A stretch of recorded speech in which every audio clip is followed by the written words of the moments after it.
Сәлем достар, арнама қош келдіңіздер. Адамдардың қорқынышы және фобиясы әртүрлі болып келеді. Кино әлемі осыны пайдаланып, бірнеше түрлі қорқынышты фильмдер түсіреді. Лагерде балаларды өлтіретін маньяк болсын, немесе балаларды түсінде өлтіретін маньяк болсын, әлде адамдарды қамап, өздерін кесетін ара беретін маньяк болсын, ғарыштағы аңшы немесе чужой сізді құшағына қысатын болсын, әлде ғарыштан келген бактерия болсын.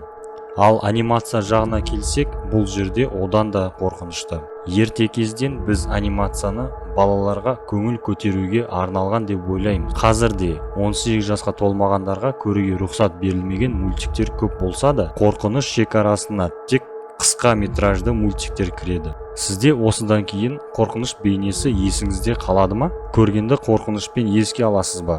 Ұйықтап жатқанда оянып түсіңіз қашып кетеді ме? Алайда сіздерге бір осындай анимация бар десем, жоғарыда айтылған қорқыныштың бәрін сол анимациядан табады. Және екінші рет оны ешқашан көруге асықпайтын боласыздар. Енді ол қорқыныштың бастамасы қалай және аты не?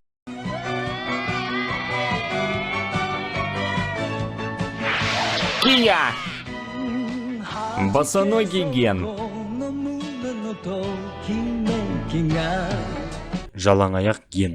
Үлкен, бірақ өте кедей жанұяда екі тентек өмір сүреді. Үлкені Ген, кішісі Синти. Ол екеуіне үлкен әпкесі Айка қарайды. Айтқандай, жанұя материалды қиындықпен өмір сүреді. Тамақ бәріне жете бермейді. Бір түні жүкті анасы есінен танып құлап түседі.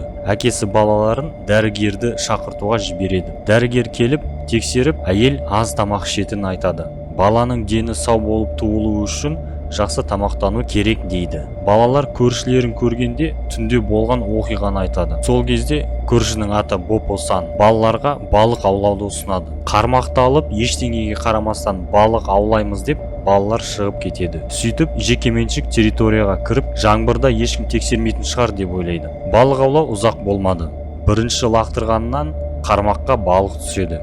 Ілінген балықты қармақпен шығара алмайтындарын түсініп, Ген суға түсіп, балықты қолмен ұстап алады. Бір кезде сол өзеннің иесі келіп қалады. Қатты ашуланып, ұрыны жұдырықпен бұрады. Ген орнынан тұрып, қанша ұрсаң ұр, балықты бермейтінін және ол балық үйдегі аш отырған жүкті анасына керектігін айтады. Балалардың батылдығына таң қалған шалдың жүрегі жұмсарады. Балықты бере салады. Таяқ жесе де мәз болып, бұл екеуі балықты үйлеріне әкеледі. Оны дайындап, жеп қояды. Содан кейін көрші жігіт ол жанұяға бір пиалай күріш береді. Сол күні кешке әлгі балықты балаларға берген шал келеді. Балалардың артынан еріп, олар қайда тұратынын біліп алады. Шал үйге тамақ және дәрі-дәрмек әкеп берген екен.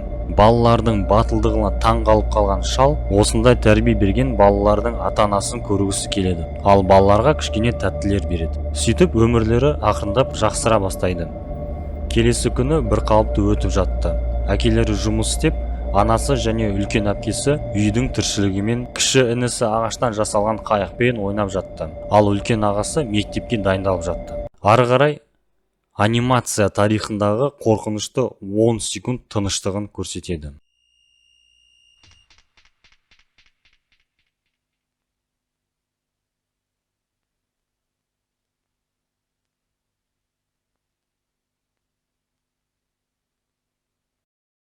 Айтуға ұмытып кеттім.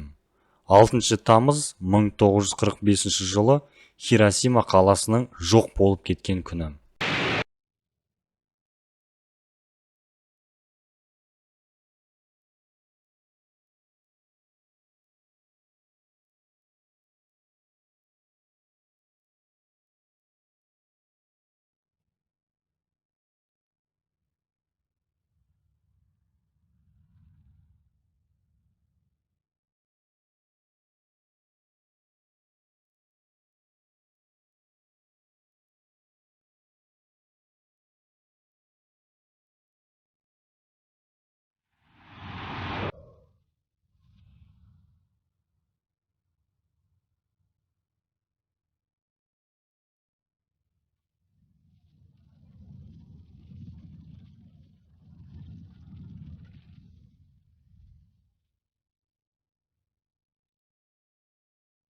Хиросиманың үстінен күн жарқ етті.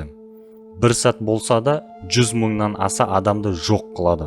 Осы адамның бәрі аспан бетін жауып тұратын үлкен түтін астында көмілді. Сол кезде жоқ болып кеткен адамдардың жолы болған екен. Өйткені тірі қалғандарды адам деуге мүмкін емес. Үстілері күйіп кеткен, жартылай киімдері жоқ, көздері ағып кеткен, денелеріне әйнектер қадалып қалған, беттерінде қорқыныш бейнесі қатып қалған адамдар бұрын үйлері болған жаққа келе жатады. Ген тастан жасалған қоршаудың астына қалғандығынан аман қалады. Не болып жатқанын түсінбей, ол үйіне қарай жүгіре бастайды, анасына. Келгенде ол үйдің астында басылып қалған әкесін, әпкесін, інісін көреді. Анасы оларды шығарайын деп жатыр екен. Ген анасы екеуі жанұясын шығармақшы болады. Алайда үйдің қалдығы өртене бастайды. Сол кезде әкесі оған: "Бізді таста, қашыңдар" дейді. Енді Ген отбасына жауапты дейді. Жүкті анасын алып, бұл жерден алысырақ кету керек болады. Көзіне жас толған Ген анасын алып кетпекші болады. Анасы жанып біткен соңғы ағаш құлағанын көргенде, жанұясынан сол жерде айырылғанын көріп, есінен адаса бастайды. Они сгорели заживо. Мама! Мама, мы должны уйти отсюда! Скорее! Солармен бірге көрші аға да аман қалғаны жақсы еді. Жанып жатқан жерден шығуға көмектеседі. Сол арада бізге өртеніп жатса да суға түсіп, отты өшіруге тырысқан адамдарды көрсетеді. Қауіпсіз жер тауып, ең қолайсыз уақытта анасы толғата бастайды. Ген анасына көмектесетін дәрігер іздей бастайды. Бірақ аман сау ешкімді таппайды. Ақыры керек заттарды алып, анасын босандырады. Дүниеге қыз келеді. Анасы нәрестені қолына алып, оның қандай тозақта дүниеге келгенін көрсетеді.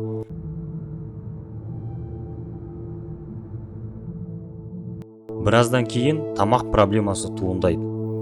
Ген тамақ іздеп жүргенде өлі денелерге толы бір жүк машинасын көреді.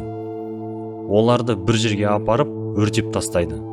Сол уақытта анасы да жейтін нәрсе іздеп жүргенде алдынан бір жынданған әйел шығады. Ол: "Оны өлтір, лақтырып таста" деп кішкентай балаға көрсетеді. Содан кейін кішкентайды қолынан жұлып алып, жоғары көтереді де жылап жібереді. Омырауын ашып, қызды емізеді. Олай не үшін істегенін осыдан түсінеміз. Ген болса, бір түрлі жүріп келе жатқан бір сарбазды көреді. Дірілдеп, қалтырап, ішінен қан аққан, басынан шашы түсіп, жерге құлайды да қан құсады. Бала сарбазды емханаға әкеліп тастайды. Оны тексерген дәрігер өлді деген диагноз қояды. Үйге қайтып келе жатып, күріш сақталған қойманы тауып алады. Үйде күрішті тапқаны қуанып, бас киімін шешеді. Алайда қолында түсіп қалған шашын көреді. Сарбаздың жағдайы есіне түскенде, бала қатты қорқып, анасына жабысады. Сол кезден бастап ары қарай көру қиын. Жанып, шіріп, быт-шыты шыққан адам денелерін көргенде, соғысты шынымен жек көре бастайсың. Соғысты бастағандарды, осыған жол бергендерді қарғай бастайсың. Адамдар бұлай қиналмау керек. Осындай нәрсеге жол бермеу кез келген мемлекеттің және қоғамның негізгі басты шарты болу керек. 10 тамыз 1945 жыл. Нагасаки қаласының жоқ болып кеткен күні.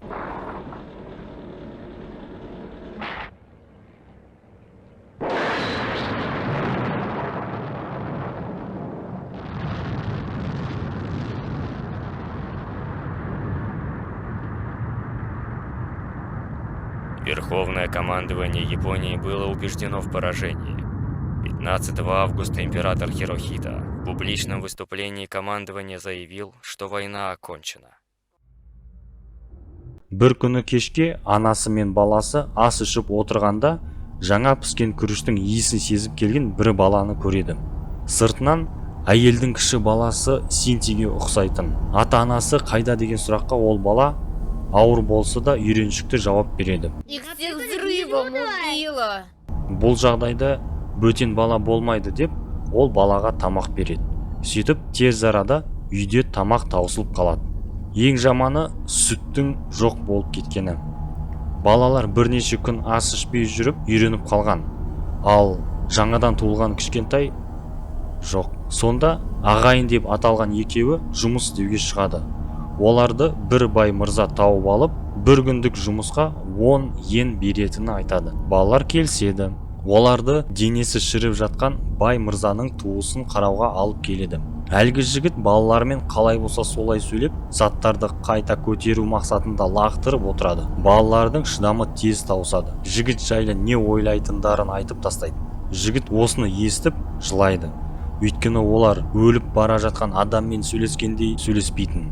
Жігіт өзінің жақсы көретін нәрсесіне оралады. Сурет салуға қатты қиналып ауырғанына қарамастан жігіт сурет салуға тырысады. Осының арқасында балалар 10 есе көп ақша табады. Өйткені олар суретшіні аяққа тұрғызады. Ақшаны алып балалар базарға барады да үлкен қаптамадағы құрғақ тамақтарды сатып алады.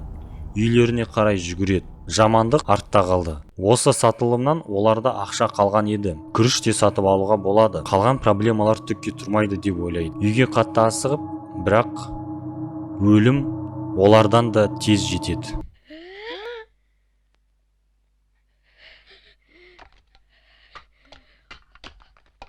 Слишком поздно, мальчики. Слишком поздно. Осының бәрін көрсеткеннен кейін мультик қарапайым бірақ керек нүкте қояды. Кіші баланың естігені бойынша осы өртенген жерде 70 жыл ештеңе өспейтінін айтады. Қыдырып жүріп, олар кішкентай өсіп келе жатқан бидайды көреді. Ештеңеге қарамастан өсіп шықты. Осы метафора не үшін көрсетілгенін түсіндірудің қажеті жоқ.